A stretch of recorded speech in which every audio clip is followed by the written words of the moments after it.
Hey everybody, welcome back to the LuckyDog podcast. This is your host, Elias Roush. This podcast is sponsored by EliasRoushMedia.com, photo, video, digital media production. Today we are discussing the inevitable, everyone's been waiting for it, everyone's been talking about it for the past few weeks, probably 2 months now, released on May 27th, 2022 for the first 7 episodes. And then the final 2 episodes were released on July 1st, 2022. It's Stranger Things Season 4.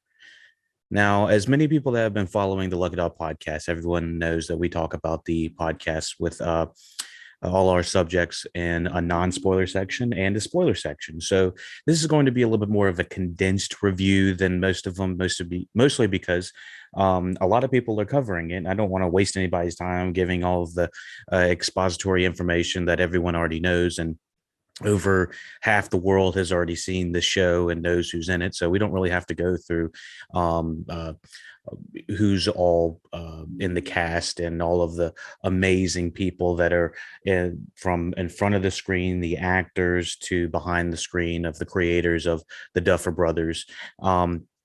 You know it all, So what's the big deal with season 4? Well, it's a long anticipated season 4, mostly because it was pushed back due to the COVID-19 pandemic. Just about everything that has been dropped this year has been pushed back as far as it can, and now all of these amazing television shows, from the Obi-Wan Kenobi show to Better Call Saul to uh, one shows that we weren't expecting, like Station 11, to Stranger Things, to The Boys. We have so much content coming down the pipe that just wanted to make sure everyone's aware that Stranger Things is not the only thing that is on the shelves right now. But that's is what we're talking about today. So, Stranger Things 4 has received positive reviews from critics.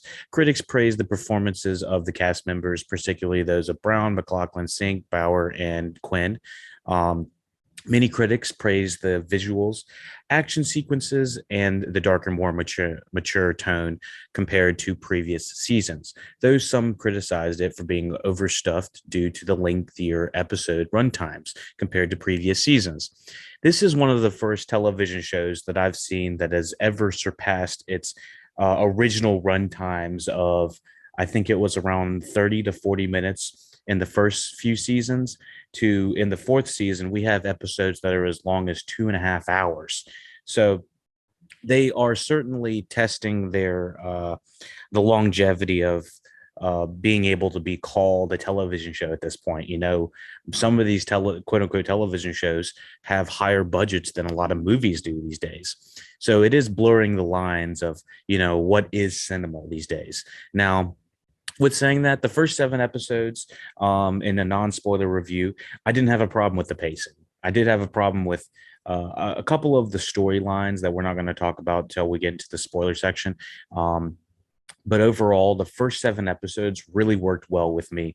And going along that track, I think that it's my favorite season besides the first one. The first one still holds a really special place in my heart, but this fourth season really hits all of the keynotes of the coming of age story. It is probably the most goriest, gruesome, action packed, high, biggest budget type feel to it. I do feel like I can kind of feel a little bit of the COVID restraints on it because of it's such a large cast. They have to disperse all of these different fractions in different areas. And so a lot of the storylines, without going into too much detail, you might follow a couple of characters that don't interact with the main sect of characters till the very end of the story. More to the point where there's so many characters. I have a list right here of how many people are in this, and it's just ridiculous that the cast keeps on growing, but also that the majority of them can fit in it. And so I would say that coming down on those last 2 episodes, still in the non-spoiler section, we're talking. In a non-spoiler review, I would say yes, it is one of the best looking, highest produced, best acted young adult, quote unquote young adult, action packed, nostalgic pieces of media that I can really point out of recent note. This is definitely one of the best television shows within the past like 20 years, I'd say.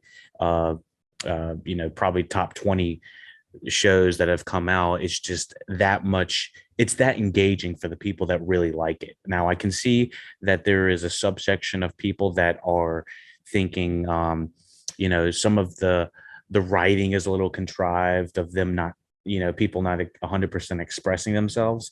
But I do feel like the majority of the story feels natural, and that they don't have to be too on the nose with, let's just say, um, how two characters are feeling about each other. They might, beat around the bush a little bit, but I do feel like it's how teenagers would talk.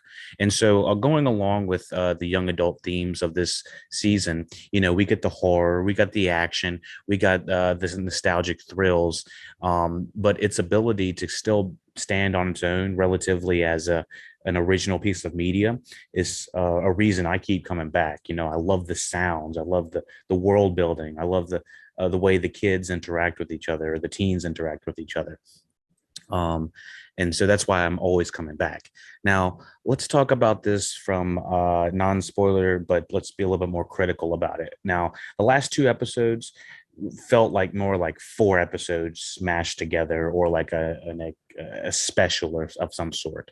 When they have like the holiday specials at the end of television shows, a lot of times, Downton Abbey had a few of those.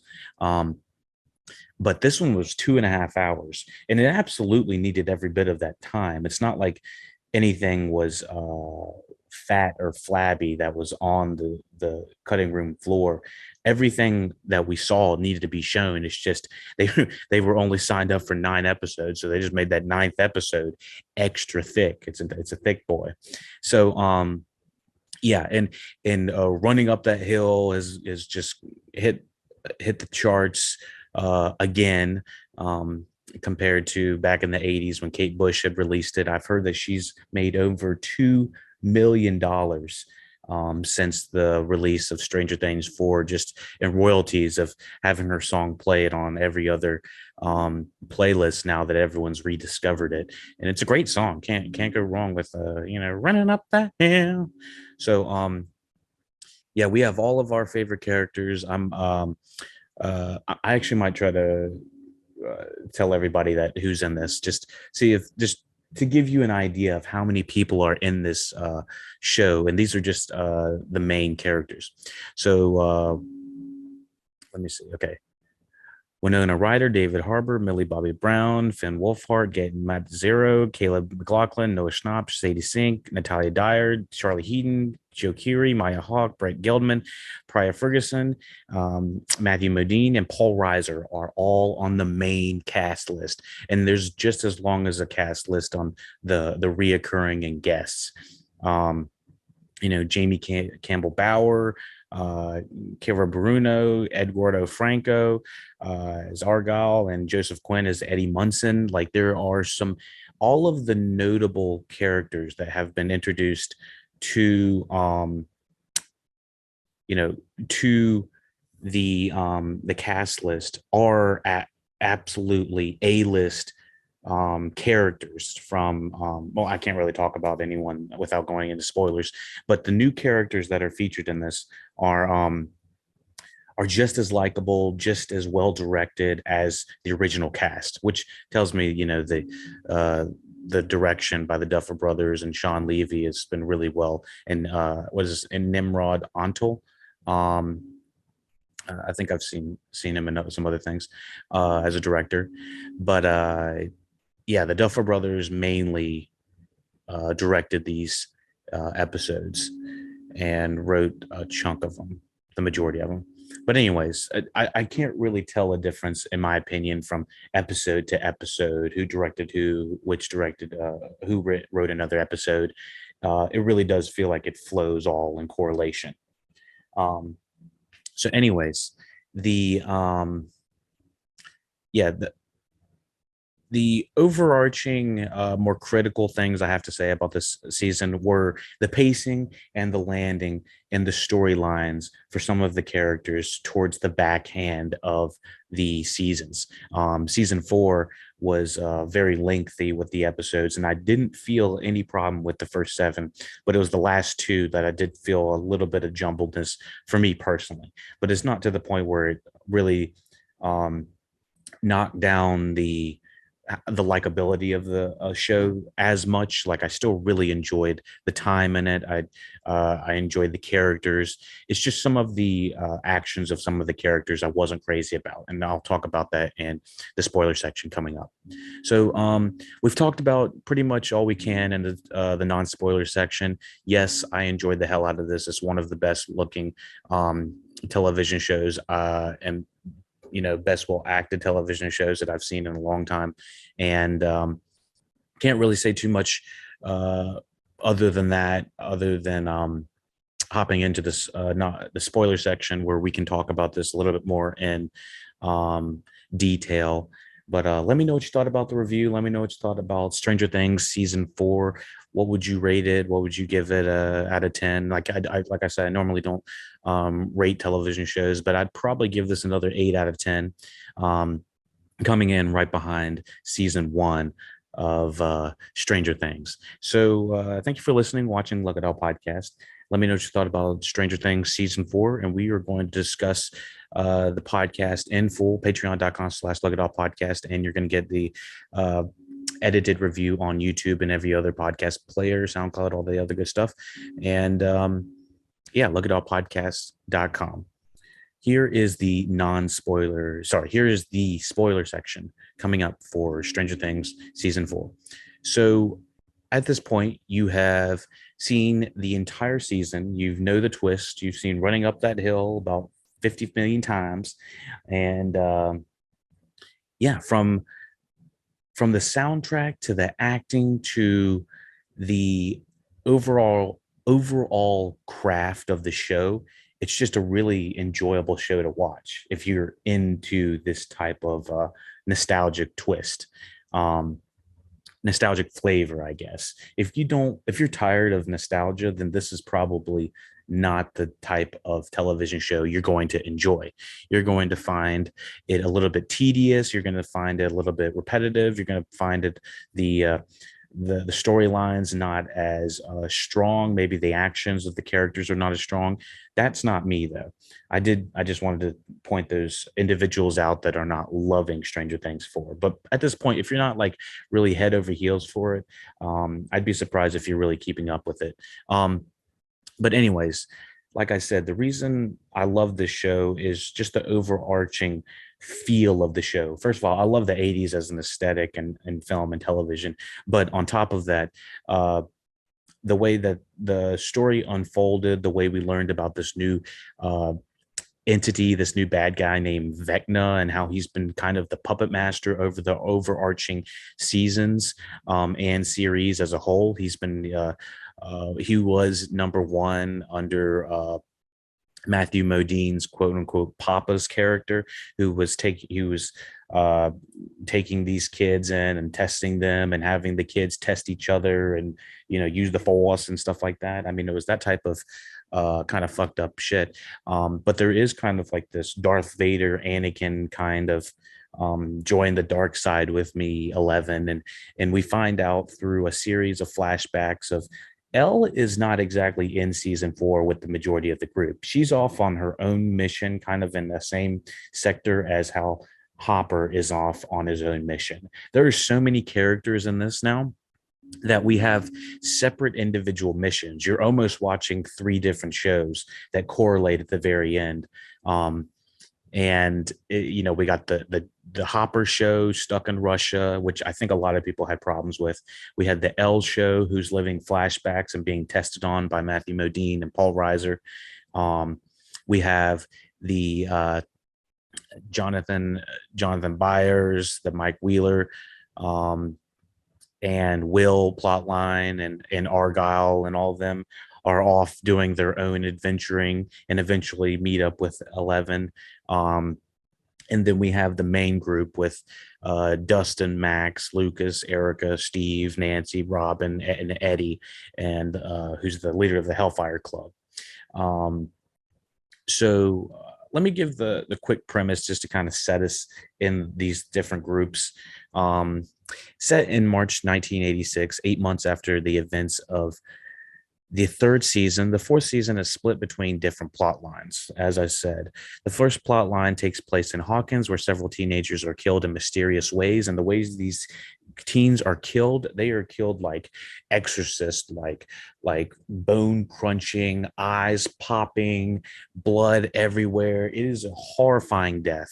And we see this from episode 1, and it happens throughout several other characters of Vecna basically feeding on fears, similar to like how Freddy Krueger does, and even has the Freddy Krueger claw hand. I mean, he definitely has this like oversized hand where he's sucking the fear and life out of people that are Vecnas. And so, eventually we find out that this guy is, a fucked up version of one. Um, so yeah, the teens are killed in mysterious ways. They're levitated up, and the only way you can fight the Vecna is with some Kate Bush fresh headphones and some funky fresh beats. And like I said, it features everyone I just mentioned: Dustin, Max, all of that group, and Eddie and them. He's the leader of the Hellfire Club, a Dungeons and Dragons group that includes Dustin and friends. Eddie becomes the prime murder suspect and is hunted down by Jason Carver and the members of the basketball team, who believe Eddie killed Jason's girlfriend, Chrissy Cunningham, using satanic powers, which we know by the end of this. I mean, everything that, even though Jason Carver is kind of a psychopath. Everything he sees, he sees his buddy. First of all, his girlfriend's gone missing, possibly, and then it ends up she's dead. And then he ends up seeing his boy being lifted out of the lake at one point. And then at the very end, he sees Max being levitated and possessed and stuff like that. So he's got more than a lot of visual confirmation that there is some craziness going on in Hawkins. And we eventually know what happens to him. Carver ends up getting taken into the upside down, essentially, set on fire, his stomach set like to lava and shit like that. Definitely dead. Dustin and friends investigate and discover that the murders were carried out by a powerful being that lives in the upside down, whom they dub Vecna. The second plot line involves Mike Wheeler visiting Eleven, Will, Jonathan at their new home in California. Due to the events in the Hawkins and the imminent danger of their friends, Eleven goes with Dr. Martin Brenner and Sam Owens to a secret facility to regain her powers. As I said earlier, Mike and Will, Jonathan, and Jonathan's friend Argyle try to track 11 down. Now, the entire time these guys are going, I think it's more of the comedic plot line, the less stressful plot line. Although in the middle of this story, there are two Secret Service guys that are protecting the kids at at Will's house, and it is like an intense scene. Like the army is coming in and like busting in, like pow, pow, pow, pow. And then, him with a pew, pew. And, this guy ends up getting shot that is protecting them. And Argyle shows up randomly, like Jason Sporjo's like, wait, what? There's a body in the back? Is she dying? Like Argyle is just like a fucking stoner. Like, what's going on? And he's looking at the back and he's got like this dead, or this dying bodyguard, and he's trying to give Mike and Will and all of them all of these secret codes and what to do, and look in the pen where it has the information and all this stuff. And I feel like they kind of skip over the fact that they definitely had to bury a body, which would be kind of traumatizing to these kids. But fuck it, I'm sure they've buried multiple bodies by this point. So the third plot line follows Joyce and Murray Byers and Murray Bauman, who learn that Jim Hopper may still be alive and are told to bring money to arrange for his transfer. Meanwhile, in a Russian gulag in Kamchatka, Hopper is being held and forced alongside other inmates to battle a Demogorgon. that the Russians have captured. So they're basically just being fed as bait for these Demogorgons to fight against. Um, and like I said, having David Harbour relegated to the Russia plot line for the entire season, I felt like this probably could have been completed in maybe half the time and brought David Harbour back. I just felt like we wasted, I don't know if we wasted, but there was a lot of lagging time in the Jim Hopper plot line. Like, it still looks great. I have nothing to say about the technicals about it. And I think it's kind of well written in a way that, you see how his hopelessness of Jim Hopper is still very he feels cursed in a way. He can't get out of this rut. But he turns into a badass at the very end of this season. And I do feel like, them discovering a bunch of other Demogorgons and then only to fight like one or two was a little bit anticlimactic. And the fact that they think that fighting the Demogorgons is going to help Eleven or anybody in Hawkins at all. I don't remember how that they would know that they're fighting Vecna. I don't like, I guess he just thinks that fighting these Demogorgons is going to help Hawkins and Eleven and whoever's fighting against Vecna.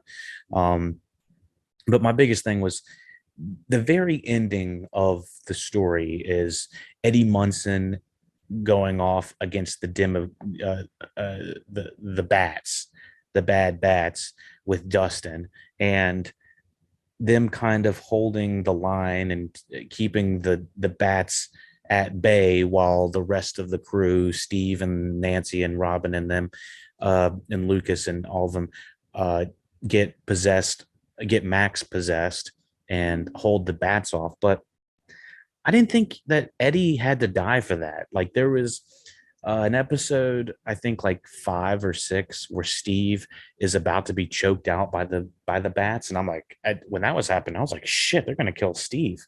And for the longest time, I was thinking like, damn, are they gonna kill Steve? Like the whole time they're playing like a couple things. They're playing like Steve and Nancy are planned like they want to get back together. They completely pull that back by the last episode. Same thing with Jonathan thinking that he doesn't want to go back and be with Nancy. He wants to be there with his family, but they kind of roll that back. They don't move forward with that ball. So a lot of that plot line didn't go anywhere. It kind of felt like, will they, won't they? And eventually they just said, fuck it, we're not going to do that this season. Um, but they did leave a lot of track for Steve and Nancy to come back together. But overarching, Dustin and Lucas have these real emotional moments, and Max, Sadie Sink as Max is amazing. I think she's one of the most understated performances that isn't just like yelling or just being upset. She has a very layered performance that is definitely shown through her eyes and the way that she kind of carries herself. As she's upset and not upset at the same time for the loss of her brother from season 3. And so yeah, like I said, my biggest problems in this final season were the fact that Jim Hopper's crew knew that if fighting the Demogorgons was going to help the kids back at home. Like, I don't feel like they had any contact with them to my knowledge. The other thing is, I don't think Eddie Munson had to die in the way that he did. He went out badass style, like he's playing guitar, like ding, ding, ding, fucking like, that's ass music, like spazzing and everything. Like, like there was a lot of like great memeable GIF scenes that I'm seeing all over the internets and all over Facebook. But overarching the ways that some of these things correlated, I didn't always feel like worked to the best degree. Now, let me talk a little bit more about Max again. There's a couple things. Eddie Munson looked like a badass, having like the nails and the trash can lid, and he's like holding it back, and he's got like the spear. He's like like spazzing. Very cool iconography. Um, him playing the guitar with the thunder in the background and in the upside down, another badass moment. When they're talking, he's talking about how we're not the heroes, and that's going through his head. I'm not sure that Eddie's turn to wanting to be a hero was 100% pronounced. That was another thing. A lot of things with the Eddie character, I was like, this guy's been a kind of a coward the whole time, but not to the degree that you hate him. It's just like a reasonable coward, like something I would like. Not wanting to die is not be. I don't feel like being a coward. It's just like fight or flight. And I never felt like he was going to fight. So it was kind of cool to see that. Um, so yeah, that's the Eddie character. Although I do think Joseph Quinn did an amazing job. Um, and apparently Doja Cat wants to hit up Joseph Quinn, so find whatever's going on with that.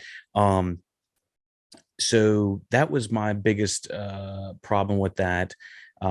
Again, with the Mike, 11, Will, and Jonathan. 11 eventually hits Vecna. We see for 11, she lives through her old self again, and we see that what the flashbacks were happening at the beginning of the season of all these characters and all these young kids that had been vecna'd at the beginning of the season. We didn't really know when that had happened, but it was a flashback that 11 was having and apparently had suppressed. And so from that, she learns that one was pushed into the upside down by her younger self, and basically Vecna again and got all this lightning struck, and he's like flying down in the middle of the upside down and shit like that. So Vecna has a very interesting story, and he gets like the chip taken out of his neck by 11 and stuff like that. A lot of um, moving pieces for the 11 story to put Vecna in the place that he's in at the end of the story. And again, with the belly of Vecna, he's kind of like he kind of has like a Grinch pouch, how he kind of has like the dad bod Vecna. He's not like completely cut. I like how he's just not like imperfectly perfect kind of thing. Like he has this one really long claw, long hand, and yeah, I think the creation of Vecna is pretty cool, and it seems like Vecna is probably going to be a very big part of the next season, especially with regards of Will. Let's talk about Will real quick. So Will apparently has feelings for Mike, and I'm hearing a mixed reaction. Not really about the fact that he is probably either gay or bisexual, and might not have an idea of how to express that as a young boy, but also is probably triggered a lot by PTSD and everything that he's had to go through from the past 2 seasons, or 3 seasons at this point. So I think that the Duffer Brothers did an excellent job um, at addressing his sexuality. I do feel like the character needs to kind of come forward a little bit with a little bit more um, understanding of who they are, not just of not just kind of sitting back the whole time. I feel like a lot of things are happening to Will, and Will's not making a lot of things happen. Um, he's giving artwork to Mike, and he's telling Mike basically how he feels about Mike and coding it as if it's 11 saying it. But the performance that Noah Schnapp is giving is still amazing. I still think he's one of the more understated actors on here. I think in season 2 he kind of had the poltergeistiness going on, with the exorcism possessedness of himself. But it's never Will is rarely happy. And this season is no different. I think that most of the time he's being bullied in the first half or being pushed around in the first half. And then the second half, he's just trying to express how he feels. And he doesn't really get a full expression of how he feels until he's in the car with Mike and expressing, how he's always going to be there, how he always wants to be there. He's giving some real deep emotion to Mike, and Mike is just going straight over Mike's head. Um, I actually am not crazy about the character of Mike. Mike used to be my boy from uh, earlier in the seasons, maybe season I think season two he started to season one Mike was the best. I don't think I'd remember him too much about season three, but season two he kind of gets like infatuated a little bit with Max a little bit. The storylines in season two did not exactly line up for how I feel like people should be talking for season two, but overarching Mike Mike's been going down in my book since season one. He was best with L in season one, but ever since then, season four, he just goes full on releasing how he feels about Mike. You know, I've loved you since the day I met you in the woods with a t-shirt on.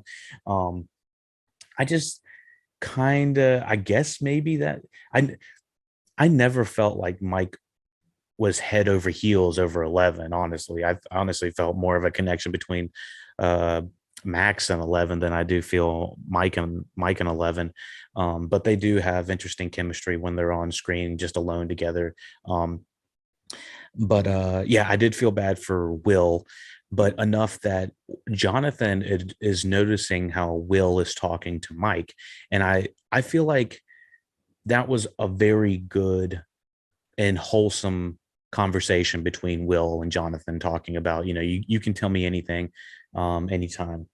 And that means a lot, for young Will. I don't think I needed the whole Will telling Jonathan, hey, I think uh, I'm into Mike kind of thing. I really didn't feel like I needed that conversation because I feel like it was so already spoken and Jonathan already knows.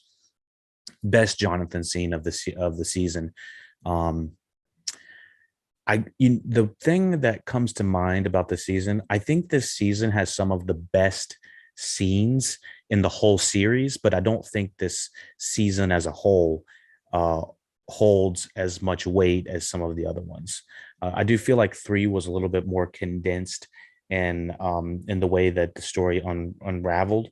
Um, but yeah, like one of the scenes I would say would be like Will and Jonathan talking, or Will and Mike talking, or Lucas and Max, um their conversation when she's being Vecna'd and psh, psh, psh, psh, and then her arms are all broken and shit like that, and Lucas is holding Max, and for a second I was like, did we just lose Max? Like, Max is saying how she can't see anything, she's scared, she's blind, uh in all of her limbs are broken. It is the most uh visceral scene probably that we've had to experience in Stranger Things.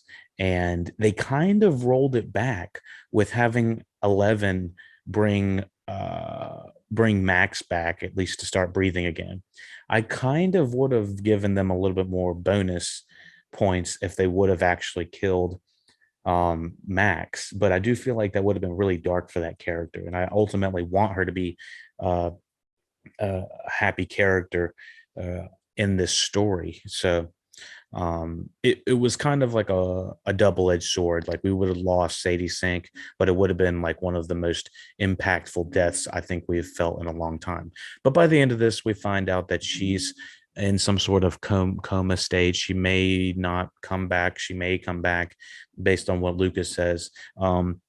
And Lucas has a really big fight with Jason Carver, um, while Max is being possessed and Vecna'd and stuff like that. I thought like Lucas might get shot. I was like, what? I was like, that is insane. Like, that would have been like a crazy fucking plot. And a couple other things like uh, they run into the Jason group when they're at the Army Navy store, and when they're leaving, Jason's sees the car leave and doesn't immediately follow them, but he has to wait for some other dude that sees them outside the the Henry Creel house for them to be notified. So that's when the football players show up. I felt like there was a couple additional scenes that could have been condensed into one that would have saved a little bit of extra time, but that's just me.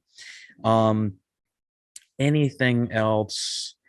Of course, we get the smart ass parents and a couple scenes at the end. What is it? Mike's parents, Mike's dad's kind of an ass. um, Always coming back. Is his name Ted Wheeler? Is that who it is? Um, Anyways, let me talk about Jamie Campbell Bower real quick. Let's talk about some of the new news. as Henry Creel one slash Vecna.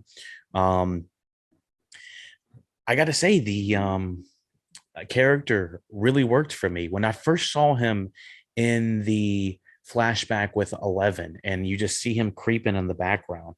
Um, I was like, this guy's got a lot of screen presence for them to just kind of be lightly soft focusing on him in the background.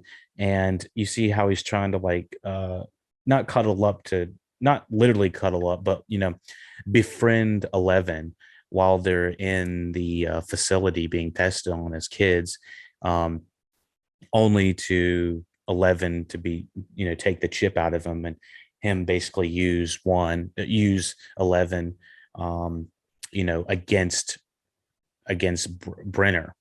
And so, and that's when, you know, Vecna is going around and killing all the kids and stuff like that, very similar Darth Vader style and whatnot. Um, and wants 11 to join, um, his cause. And Elle is like, no, that's not happening, not up in here. And that's when she blasts Vecna into the upside down, or blasts one into the upside down, which he thus becomes Vecna. I do think the Victor Creel storyline with Nancy and Robin and them kind of dilly dallying all this other plot line felt so disconnected from the story up until you find out how Vecna was the son of Victor Creel from back in the day. Um, what was it? Kevin L. Johnson from uh, Ozarks. He's kind of the bumbling guy in Ozarks, but he was great in this. There is some just like traumatizing stuff that Victor Creel, who's played by Robert England, the Freddy Krueger guy, the guy that plays Freddy Krueger on Elm Street, is in this as well. And I enjoy and felt enthralled by his performance and the story that is happening. And I love how it kind of comes back all around that, uh, Henry Creel one and Vecna are all the same person. So yeah, there are some really great montages, the music all coming together, all is very interesting and fun to watch. Um, just the story unfold. So anything else I want to talk about? Brett Gelman and his karate skills. I thought he was pretty great. Yuri from uh, Russia. I didn't care. I didn't hate Yuri in Russia until the second half. The last two episodes made me hate that character, just from everything he was doing. At first, I thought he was bibbity bobbity kind of thing. His name's Yuri Isamov, um, but the more that he kind of is on screen in the second half, you realize that he's just kind of putting on this dumb man front. The Yuri is not as dumb as he says. Um, and of course, we got Enzo, the man with no face or no name, from Game of Thrones. He's in this. Tom Wishkla, haha. Um, yeah, Mason Dye as Jason Carver. He played the hell out of that character. Like he was like way, way into that character. Um, anything else? I think that is just about everything I got to say about this season.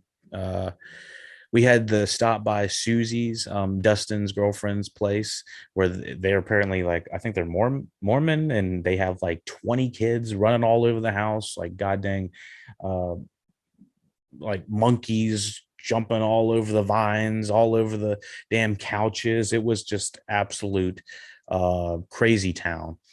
Anything else that we need to talk about? Argyle, of course. I think he's going to be another number big favorite for everybody that came on. Jonathan Byers didn't have much to do this season. I will say that he's hanging with Argyle, kind of as like Dumb and Dumber kind of thing. But I there wasn't much for him to do is my problem, and I think that goes along with there being too many characters. Like they don't really want to kill off any of their main cast. And I understand because they're really likable, but I got to say that it's becoming way more um, on the nose that they'll bring in a new character who everyone likes, such as like Bob, or uh, there was another Russian guy that came in season 3 that everyone liked. But they always kill the new likable guy, new likable whoever. And it seems that this is no different in here, killing Joseph Quinn. So yeah, I don't see his name. Russian side, Michael Tom Holloway, is that him? Michael Park. I don't. Oh no, Alex Utoff as Alexei. Alexei was the guy. Everyone liked him because he was, sipping the slushies and stuff like that. I remember him now. Yeah. So, anyways, just like Alexei, Eddie Munson goes down. Let me see if there's anything else I can talk about regarding all our favorite characters. Winona Ryder didn't have much to do this season, but she's hanging with Brett Geldman's, and she's kind of put on the back burner. Brett Geldman's the one really pushing all of the comedic beats in this, and everything that happens in Russia just seems kind of asinine. Break in breaking in to get Hopper, and everything about the plan goes wrong. The money gets taken, the money gets stolen. Yuri goes against them. They have to break in with Brett Geldman's limited Russian knowledge, and somehow they can just break in the prison. They get Hopper out to the point where there's a Demogorgon fighting him at that point, and then they have to, once they're out, they realize, oh, we got to go back in so that we can go defeat the Demogorgons for whatever reason. Yeah, there's a lot of it feels like running around and reusing of sets for me personally on that storyline. But let me know what you thought about these different storylines. We've got yeah, and of course Steve. Everyone loves Steve. Pair him off with any character, Joe Keery with any character, from Dustin to Maya Hawke or Nancy. All of them. He works with all of them. Even Lucas's younger sister as well. Still works well with her. What was it? Erica Sinclair. But anyways, I think that is just about it. Let me see. Billy Hargrove was Max's older brother. I couldn't remember his name earlier. But anyway, thank you for listening, watching Look It All Podcast, Stranger Things Season 4 coverage. Like I said, is still about an 8 out of 10 if I were to give this a rating. I still can't wait for next season. I know Vecna is going to be a big part. Hawkins is basically gone all to shit. They got the damn lava hell coming from the bottom of it, and they've had a big, everyone's leaving, and there's like earthquakes and shit happening. It's just all going to shit. But yeah, think that's about it. The upside down visuals, I really enjoyed those as well. The clock that was always ticking, the different, the being Vecna'd was very cool, of how it would just change the world around you, kind of like in Elm Street, how the world would start shifting. You might start changing, the people around you start changing, but it's very subtle. And I feel like that's what this that's what they did here as well. So thank you for listening, watching Lug It All Podcast, Stranger Things Season 4. For the entire review, go to patreon.com/Lug It All Podcast. You can also go to lugitallpodcast.com for the full library of podcasts. We've covered tons of other movies, media, TV shows, movies, all that good stuff. Anything from Barry to Everything Everywhere All at Once to Better Call Saul's coming down the pipe. We got 2 more episodes of that. We've are about to finish The Boys today. And yeah, it's been a great time for TV and movie watchers all alike. Let me know again what you thought about the review. Let me know what you thought about the podcast. And take it easy. running up the hill, running up the hill.